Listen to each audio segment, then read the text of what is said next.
से घरे बड़ी मन करे तोहसे करके पिया प्लीज जानू आ जाओ।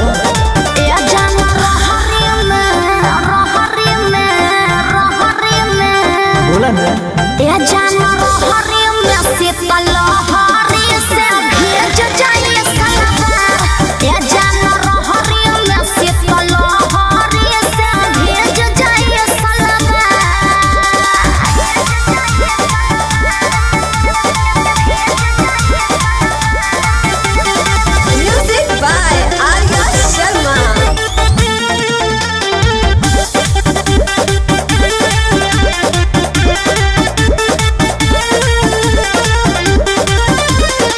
लागा पाला भला जैसने पूरा बदनिया करता मन बड़या जाना धन हो बोलन की तोहे डांटता। अरे घर में पहरा बा हाँ हो लागा पाला भला जैसने पूरा बदनिया करता मन बड़या जाना धन हो बोलन की तोहे डांटता। ढेरा दिन करवले बारू हमके इंतजार कुछ दिन और कला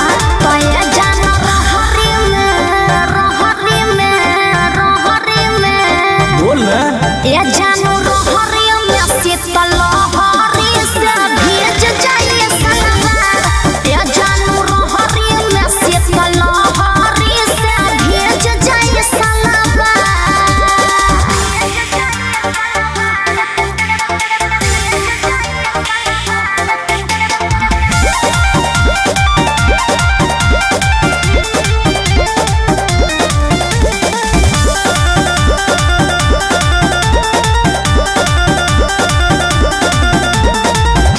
ना पहले अभी मिलिया क्या कैला तब न तोहरा सबरबा रतिया कैसे काटा तारे रब के तोहरा न कुछो खबर बा।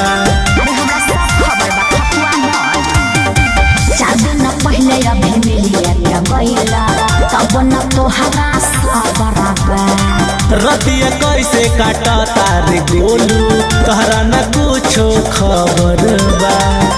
नाही नाही करबू लागी खीस बरिया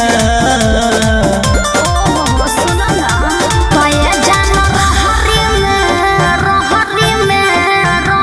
अरे पानी लेके आई भो करे ये जानो रहरी में शीतल लहरी से भीज जाए सलवार ये जानो रहरी में शीतल लहरी से भीज जाए सलवार। अरे गर्मी आवे दो तब तक बर्दाश्त के टेबलेट खा।